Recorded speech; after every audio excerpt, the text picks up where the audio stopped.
அனைவருக்கும் வணக்கம். வாழப்பெருமாளுடைய திருவருளால் முருகப்பெருமான் ஆசை கொண்டு திருவோண விரதம் நம்மளுக்கு என்னென்ன நன்மை, இந்த காலத்துல இன்றைய தினம் வரக்கூடிய திருவோண விரதம் நம்மளுக்கு என்னென்ன சிறப்பு, நம்ம எந்த அளவுல நம்ம பூஜை செய்து கொண்டால் நம்மளுக்கு மகிழ்ச்சி உண்டாகும் அப்படின்னு பார்ப்போம். விசுவாச ஆண்டு பங்குனி மாதம் 28ஆம் தேதி 11/4/2026 சனிக்கிழமை, நவமி திதி இரவு 9:50 வரை, பின்பு தசமி திதி, உத்திராட நட்சத்திரம் காலை 11:08 பின்பு திருவோண நட்சத்திரம். இந்த காலத்துல சனிக்கிழமை ஸ்திரவாரம். நாராயணாய வித்மிஹி வாசுதேவாய தீமஹி தன்னோ விஷ்ணு பிரச்சோதயாத். நாராயணனுடைய மந்திரம், காயத்ரி மந்திரம். ஸ்திரவாரம், சனிக்கிழமை. அப்ப சனினால நம்மளுக்கு ஒரு அச்சம். அப்ப காகத் பஜாயத்மி கட்கஸ்தாயன்மி தன்னோ மந்த பிரஜோதயாது. சனி பகவானுடைய காயத்ரி மந்திரம். இப்ப இன்னும் இது போன்ற இந்த சந்திரன் உடைய நட்சத்திரம், சூரியனுடைய நட்சத்திரம், செவ்வாயுடைய நட்சத்திரம், அப்ப அந்த மகர ராசியில இருக்கக்கூடிய காலம் தான் திருவோண நட்சத்திரம். அது சனியுடைய வீடு. திருவோணம்னால சனியுடைய வீட்டுல தான் உருவாகும். சனிக்கிழமை இந்த திருவோண விரதம். அப்ப பெருமாளுக்கு திருமஞ்சனம்லாம் செய்து அபிஷேகம் ஆராதனை எல்லாம் செய்து கொள்ளும் போது நம்ம முக்தி நிலை கிடைக்கும். காலப்புருஷ தத்துவத்து பிரகாரம் இது 10வது ராசி, கர்மா ராசின்னு சொல்லுவோம். பொதுவாகவே 10வது ராசி கர்மா ராசி.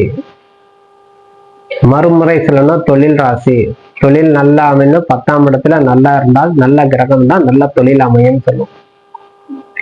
தொழில சிறந்து விளங்கணும், அரசியல்ல சிறந்து விளங்கணும், ஒரு வேலையில ஜாப் பண்றோம்னா அதுலயும் நல்லா இருக்கணும், சொந்த தொழில் செய்யறேன்னா மேலும் மேலும் வளர்ச்சி அடையணும். அப்போ எத்தனைக்கும் அந்தந்த கிரகத்துக்கு அடிப்படையில தனம், குடும்பம், லாபம், 10ஆம் இடம், எல்லா இடத்திலும் உண்டான கிரகம் நல்ல வலுவாக இருந்தால் அப்போ தொழில் மேன்மை அடையும், மேலும் மேலும் வளர்ச்சி அடைஞ்சுக்கிட்டே போவாங்க.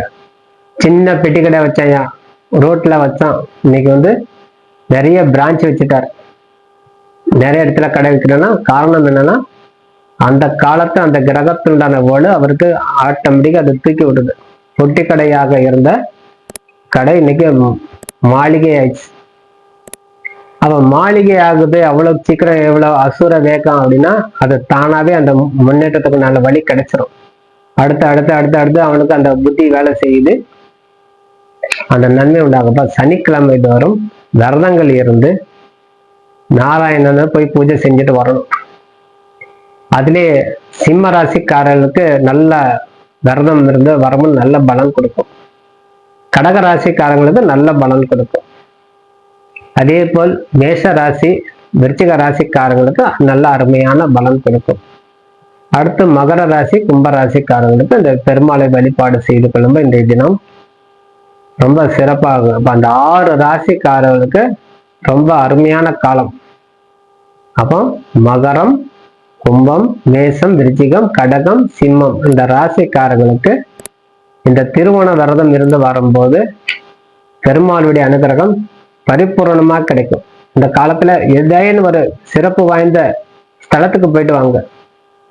அருகாமையில ஏதாவது இருக்குதா, இல்ல மலை சார்ந்த கோயில் இருக்கா, திருப்பதி கூட போயிட்டு வரலாம். திருவோண தூரம் பெருமாளை போய் தரிசனம் பண்ணிட்டு வரலாம். இப்ப திருவோண தூரம் ஏதேனும் ஒரு பிரசித்தி பெற்ற ஆலயத்துல போய் பெருமாளை அந்த திருமஞ்சனம் நடக்கிறாங்க அந்த காலத்துல தெரிஞ்சுக்கிட்டு கலந்து கொள்ளணும். அப்ப அந்த பெருமாளை போய் அந்த தினம் வேண்டி வரும்போது நம்ம முக்தி நிலை கிடைக்கும்.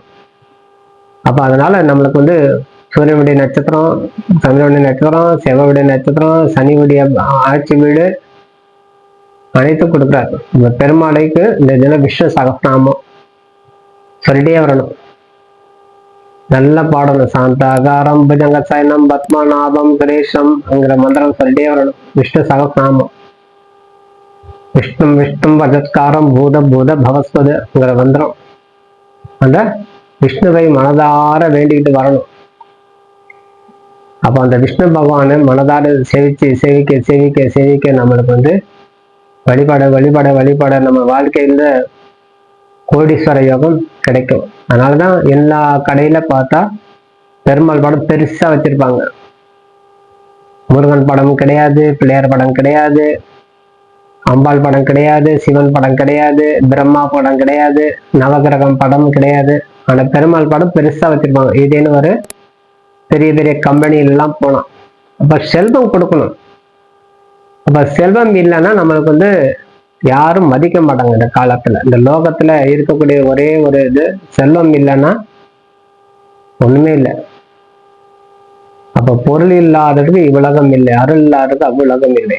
அப்ப இந்த உலகத்துல வாழணும்னா பொருள் வேணும், அவ்வுலகத்துல மேலோகத்துல வேணா அருள் வேணும்.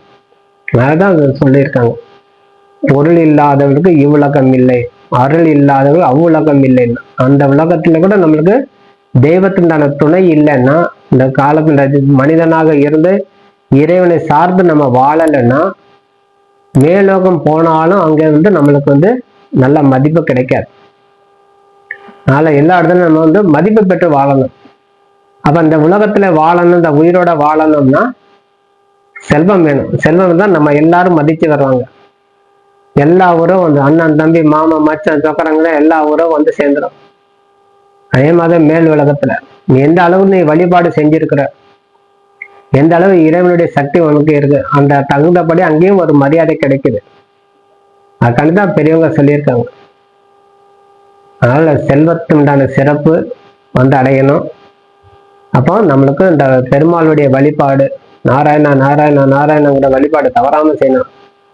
ஒரு விஷ்ணு ஆலயத்துல போயிட்டீங்க, ஒரு 27 முறை சுத்திட்டு வாங்க.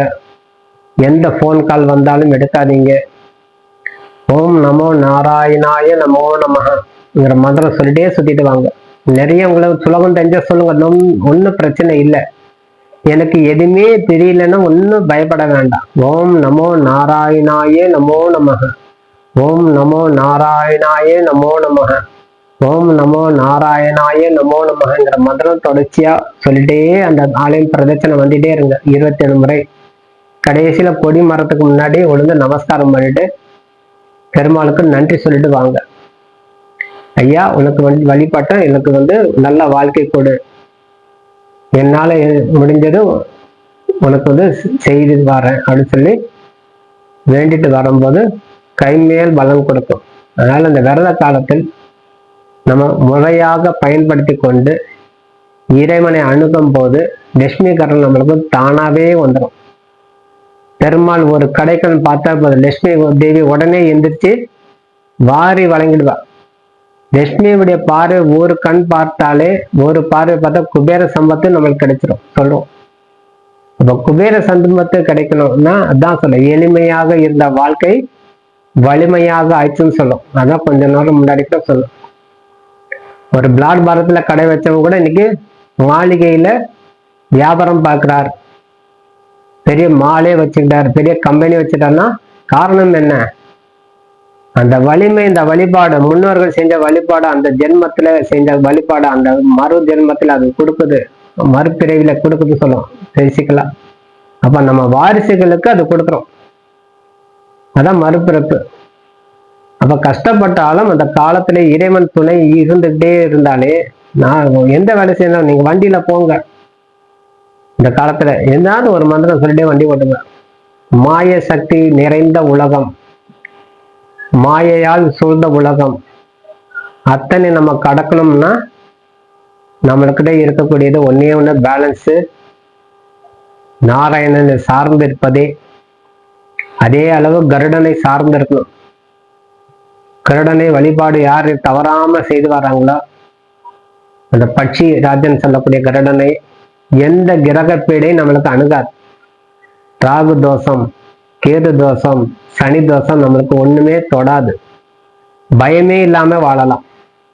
பெருமாளையும் கருட பகவானையும் ஒன்று சேர நம்ம தவறாம வழிபாடு யாரு செய்யறாங்களோ நம்மளுக்கு அவர் ஊரு துளி கூட யோசிக்க மாட்டாது. பட்சராஜன் பேர் அதுக்கு. ஓடி போயிடும். சர்ப்ப தோஷம் இருந்தாலும் ஓடி போயிடும். அதான் நாகதோஷம். ஜாதகத்துல சொல்லியிருப்பான், நாகதோஷம் இருக்குங்க, கல்யாணம் தடைப்படுது, நாகத்தால தோஷம் இருக்கு, நாக பிரதிஷ்டை பண்ணுங்க அப்படின்னு சொல்லலாம். நாக பிரதிஷ்டைலாம் தேவையே இல்லை. நீங்க ஒரு நாகம் வாங்கி கொடுத்தா 100 பேர் நாகம் வாங்கிட்டா யாரு பூஜை பண்ணுவாரு? அதெல்லாம் வேண்டாம். ஒரு நாகத்துக்கு உண்டான தோஷமா கருட பகவானை போய் வழிபாடுங்க. டெய்லி கருட தண்டம் தெரிஞ்சா பாடுங்க, இல்லைன்னா அந்த பாட்டு வாங்கி பாடிட்டு கேட்டுட்டே வாங்க. அது கேட்க கேட்க உங்களுக்கு பாடம் வந்துடும். கருட தண்டம்னு பேர். கருடனுடைய சுலோகம், கருடனுடைய காயத்ரி மந்திரம் சொல்லிட்டே அந்த கருட பகவான் சுத்திட்டே வாங்க. நல்ல பிரதட்சணம் வாங்க. அது வழிபாடு செய்யக்கூடியது முக்கியமான காலம் பஞ்சமி. இந்த பஞ்சமி காலத்துல கருடனுக்கு விசேஷ பூஜை செஞ்சீங்க. நல்ல பூமாலை சாத்தி நல்ல நைவேத்தியம் செய்து படைச்சு இந்த கருடனை திருப்தி பண்ணுங்க. நாகதோஷம் என்ன, கால சர்ப்ப தோஷம் என்ன, எல்லாமே ஒண்ணும் இல்லாமல் ஆக்கிட்டு வருங்க. எல்லா காரியம் சித்தியடையும். தடைகள் அனைத்தும் நிவாரணம் பெறும் அந்த கருடனை வழிபாடு செய்வதனால.